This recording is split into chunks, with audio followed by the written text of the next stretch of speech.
Sam. Come on.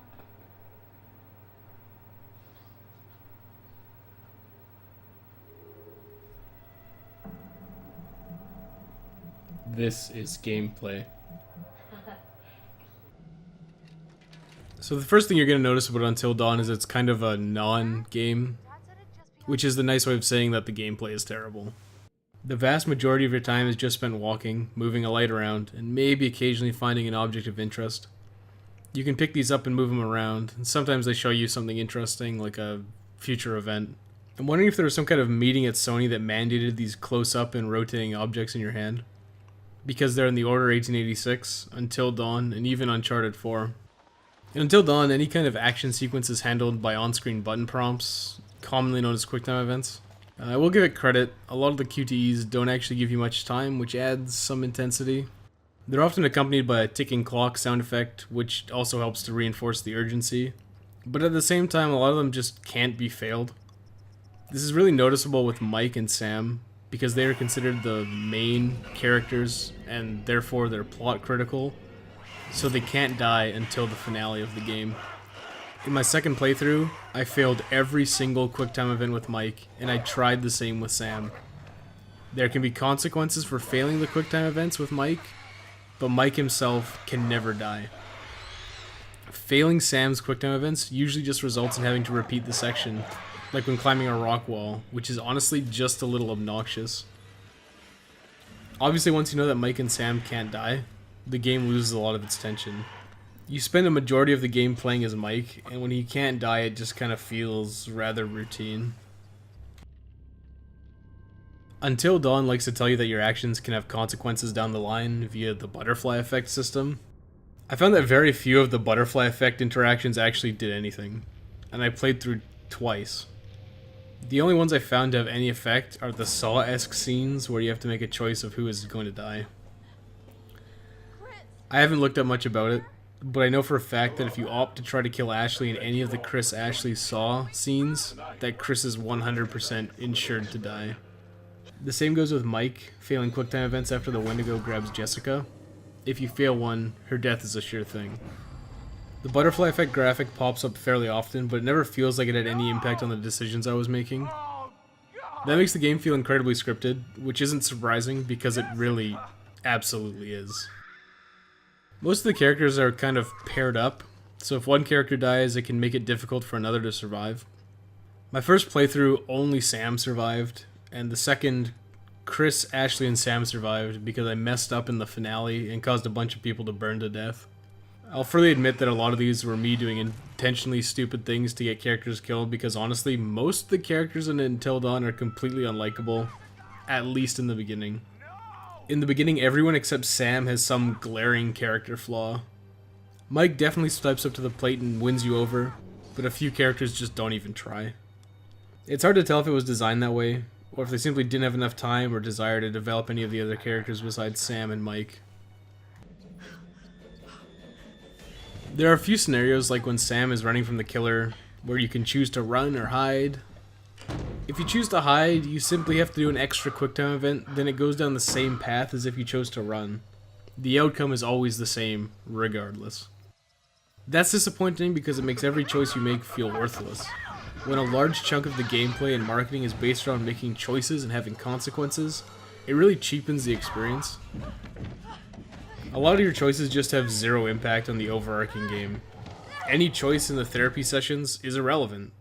A huge amount of the choices end up being irrelevant because they end up merging back down the same path anyways. There's a part where Mike can stay in the shed with Josh, but if he stays behind, he just ends up back at the cabin immediately after regardless. I understand why this is, because it would be a huge amount of work to have every single choice have a branching path with new scenes, but it's nonetheless disappointing. I really think Until Dawn should have tried to do the branching paths thing, because it's just kind of a lukewarm experience with very little replay value otherwise. So the voice acting and facial motion capture is really spot on in Until Dawn. It's obvious that the actors were all together in a big room for all the scenes. There are some pretty talented actors in here, but everyone does a good job regardless of their fame. It's not all wine and roses though. A lot of the conversations seem fake or forced. They kind of lack that natural flow that conversations have. Characters will talk in order, and they're very often politely waiting until it's their turn to talk, and it feels a bit off at times. Graphically, it's very impressive. The human characters don't invoke that uncanny valley effect, which is a pretty damn good achievement considering some games in this genre have been very, very bad. It's got nice ambient music. Sound quality is nice. I honestly don't have much else to say about it. Until Dawn is mostly a story game, so that's where the bulk of the content of this video is going to be. There basically isn't a difficulty curve in Until Dawn. It's basically a line. The game does have a brief tutorial section which teaches you how the major QuickTime events work in a safe environment, which is good.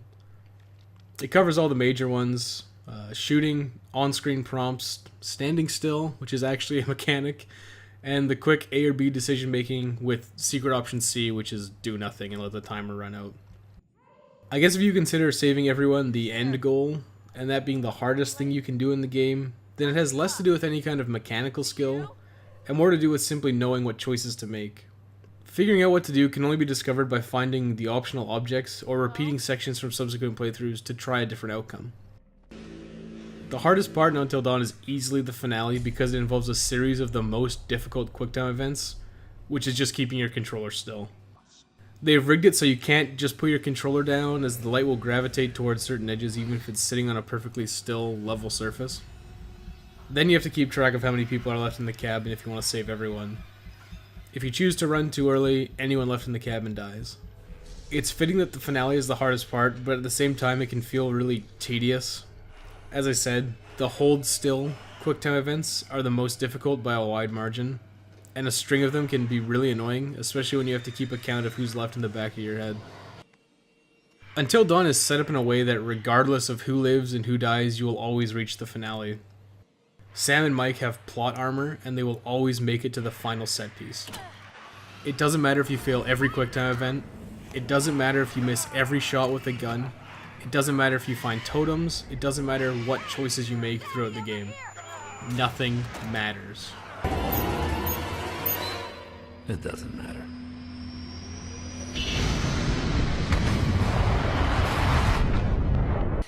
Which kind of sucks because it means the game essentially has no difficulty.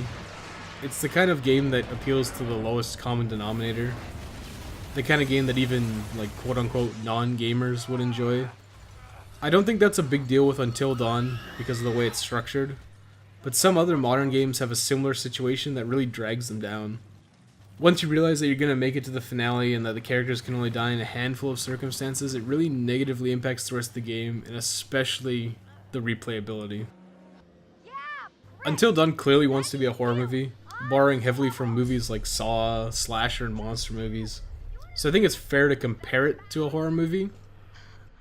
In terms of length and pacing, a horror movie basically has an hour and a half to 2 hours to introduce you to the characters and the plot, develop them in some way, and then have some kind of conclusion.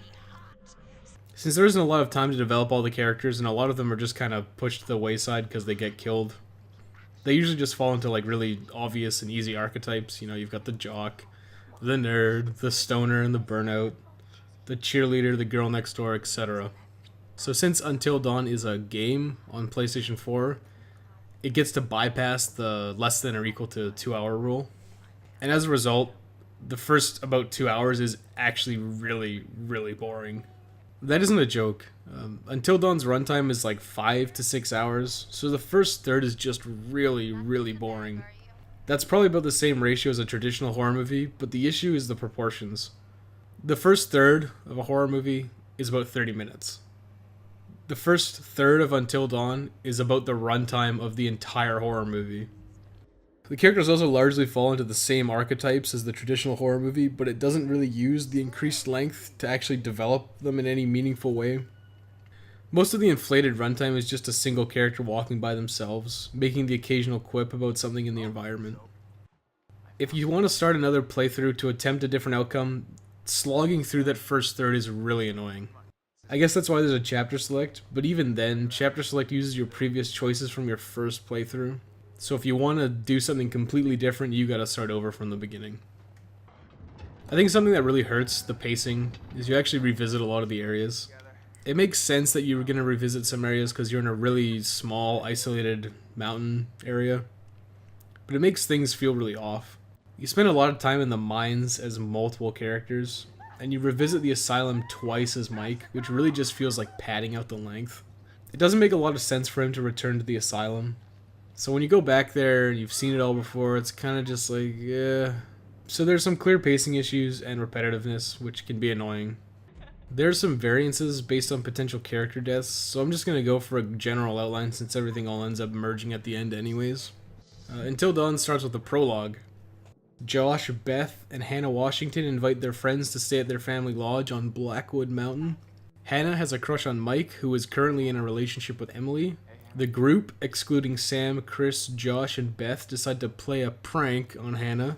Mike lures Hannah into a bedroom where the whole gang is laying in wait. Hannah starts to take her top off and is so publicly embarrassed when she finds that everyone else is in the room, she runs out into the woods like an idiot. Beth follows and catches up to her, and they encounter a masked stranger. They slip and fall off a cliff and presumably die. This prologue is really important to the plot, so I hope you paid attention. So 1 year later, Josh invites everyone to return to the lodge. So after more in-depth character introductions and tutorials on the various QuickTime events, everyone eventually arrives at the lodge. Mike and Jessica get into a fight with Emily and Matt, which leads them to walking to the guest cabin away from the others. Emily and Matt go back to the station because Emily is a dumbass and forgot a bag. Mike and Jessica encounter weird things on the way to the guest cabin, and once they arrive, Jessica is pulled through the door by a monster, and Mike gives chase. Meanwhile, Chris, Josh, and Ashley are attacked by a psychopath, and Chris is forced to play a Saw-esque game where he decides if Ashley or Josh should die. Matt and Emily meet up with a hysterical Chris and Ashley and decide that they need to radio for help, and they go to the radio tower. The radio tower falls, and Emily and potentially Matt fall into the mines. Somewhere in there, Sam is chased by the psychopath and gets drugged. Chris and Ashley investigate some spooky ghosts and end up getting caught by the psycho again, and again are forced to play another Saw-esque game. Sam wakes up and meets up with Mike, who worked his way through the abandoned insane asylum.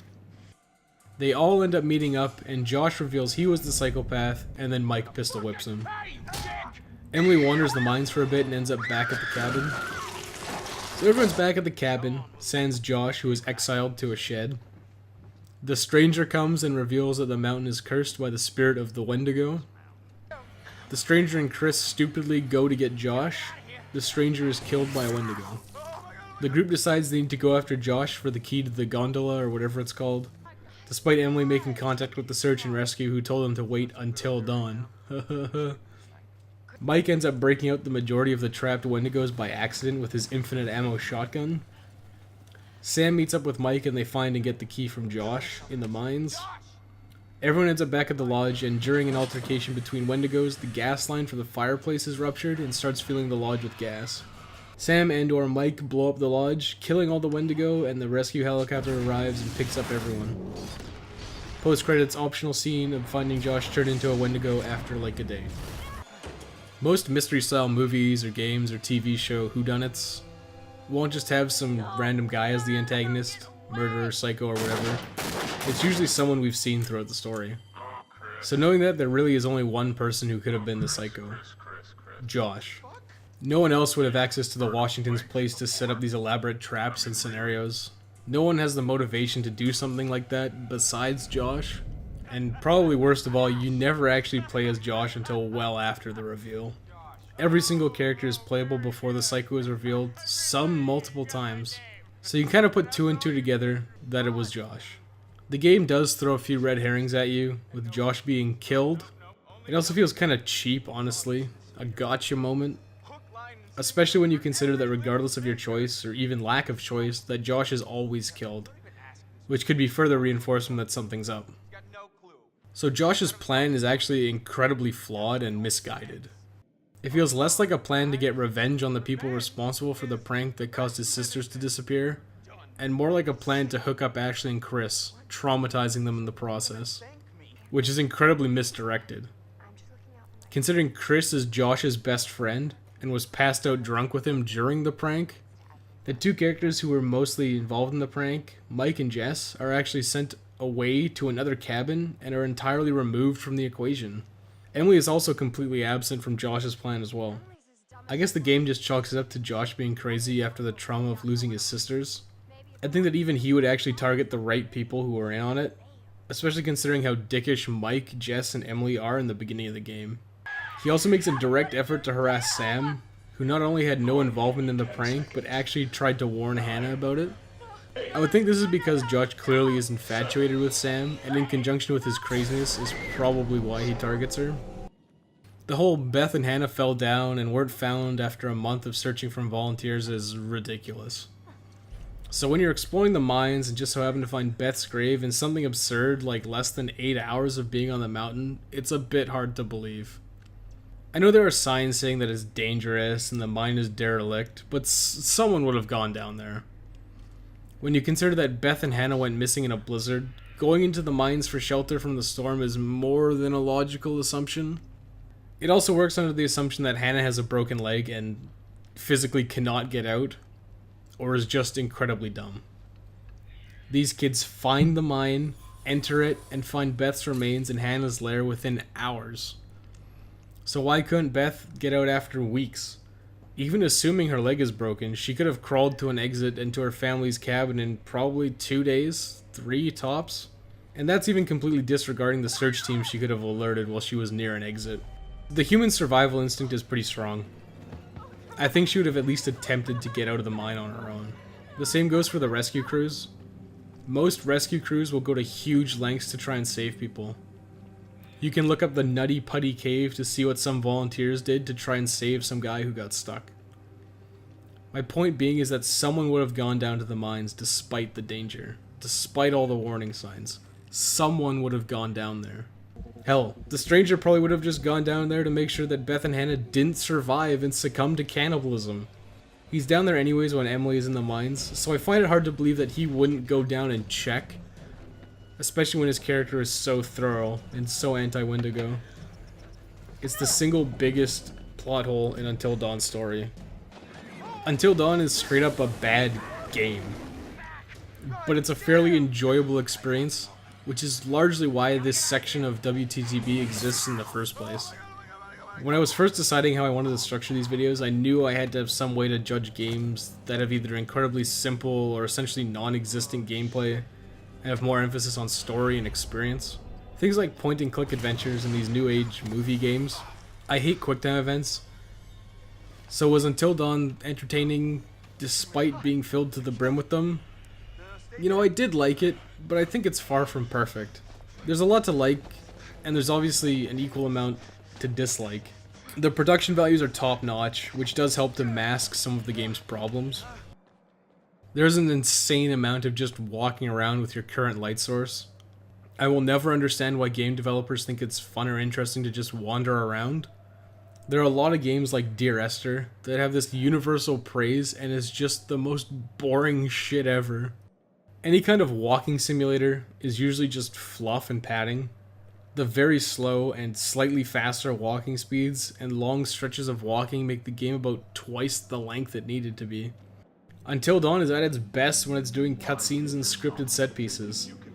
The walking segments occasionally have interesting moments, but they're usually really bland, especially in the first half.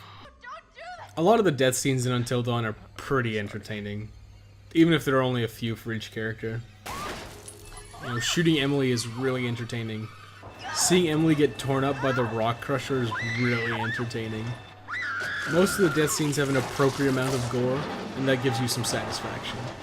The end is always going to end in a dramatic explosion killing all the Wendigo, so regardless of who lives and who dies throughout the story, it's all nicely cinched up with a little bow. I think you see far too much of the Wendigo, honestly. Most monster movies really emphasize hiding the monster as much as possible, so that the reveal is more impactful. I also think there are just too many Wendigos. It should have just emphasized Hannah as the current Machu Picchu. You can refer to it as like a Wendigo Prime, like the Alpha Wendigo. I also dislike just how structured everything is. I mentioned it before, but Sam and Mike's plot armor really rubs me the wrong way. In fact, there's only a handful of situations where any character can die, and that makes it feel really underwhelming. I had really high expectations when I played. I thought it would be more of a survival scenario where people could die at any point. Until Dawn basically just reinforces the idea in my head that most modern games are just going to play it really safe and be really scripted and easy. I was really disappointed with the therapy sessions. I went into Until Dawn totally blind. I had no idea what anything was going to be. So when you're introduced to answering these questions in this therapy session, I thought it was going to be really, really important. You know, he's asking you questions like, are you afraid of ghosts or are you afraid of scarecrows or whatever? And I thought if I said I was afraid of ghosts, you know, the scenario was going to adjust and it was going to become like a haunted house or a paranormal activity kind of thing. Likewise, I thought if I was picking out which characters I disliked, the game would actively make adjustments to try to kill those characters by putting them in more precarious and dangerous situations. That was totally wrong. The therapy sessions do nothing as far as I can tell, except have the killer use a gas tank or a syringe as a weapon, and kind of change the trinkets and stuff on the doctor's desk. So the therapy sessions have no point in existing besides reinforcing that Josh, the psychopath, is crazy, which the game actually does pretty well without needing the therapy sessions.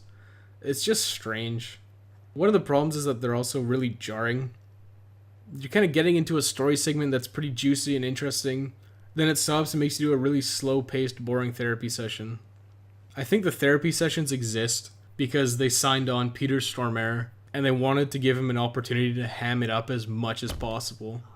And while that is entertaining, I think they could have done it in a better way, and they could have given him a better part that's more at the forefront of the story than just some kind of worthless backstory thing.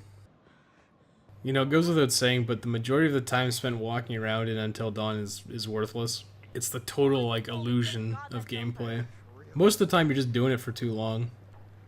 You're also never in any danger while you're walking around. The only time people can die is during these scripted action sequences, so there's never any tension while you're just walking around. It just feels like they wanted to pad out the experience. This is gonna sound crazy coming from me, a guy who hates QuickTime events, but they honestly may as well have just removed the walking segments and make the game more like something like Dragon's Lair or Space Ace if that's what they intended to make. I've said it before, and I'll say it again. I'll take a short, tight, 1 to 4 hour game over a 6 to 8 hour one that's got bad pacing. They also could have gone the opposite direction and made the Wendigo be a constant threat, where if you weren't careful walking around and you stepped on broken glass or bumped a table, it could alert the Wendigo to your presence. That could have also been a really interesting experience, but I played Alien Isolation and it did something similar and I found it really, really dull.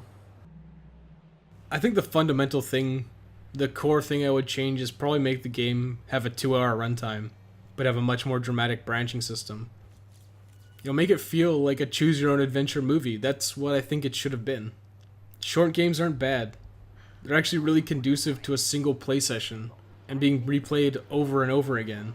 The introduction to Until Dawn is so long and so needlessly drawn out that if it was cut down severely, I don't think the game would suffer that much. So you can encourage replayability and actually get different outcomes without it feeling totally on rails. I would have liked a lot more interactivity. It would have been great if you had a 2-hour time limit, with your goal just being to call for help and survive the night.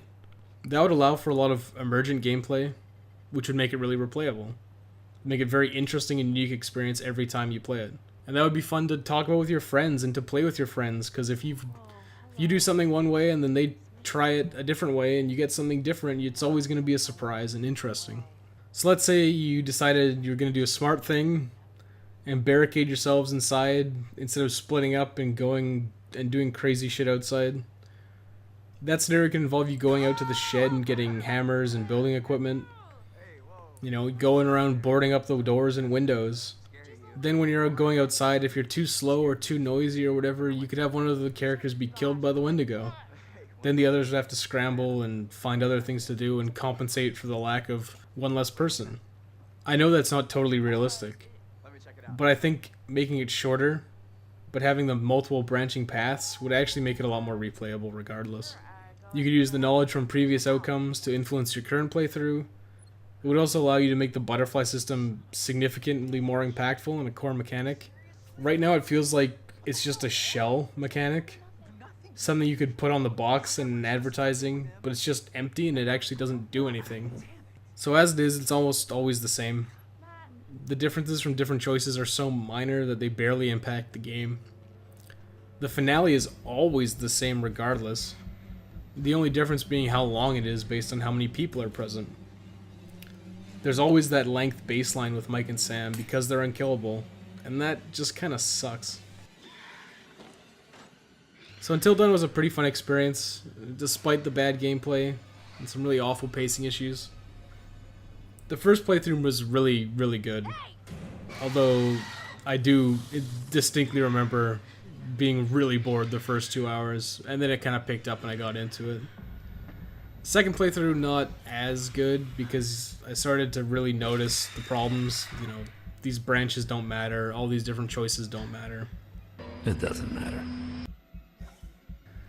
The thing is, it's one of those games where if you watched a blind Let's Play without commentary or a stream, your experience would be exactly the same. It also kind of sucks that it's 5 to 6 hours because it would have been a great game to play with your friends. So it's kind of on the long side for a single play session. Starting and stopping wouldn't really have the same effect. I think Until Dawn's kind of better if you just sit down and play it in one go. I will recommend it because I enjoyed it, but I like horror movies quite a bit. And like I said, a no commentary blind Let's Play or stream is basically the same, so it's I don't know. If you can pick it up cheap, go for it. Otherwise, just watch it on YouTube. Just watch it on YouTube. Why do you make me hate you, Ninja Theory? Why do you hate me back?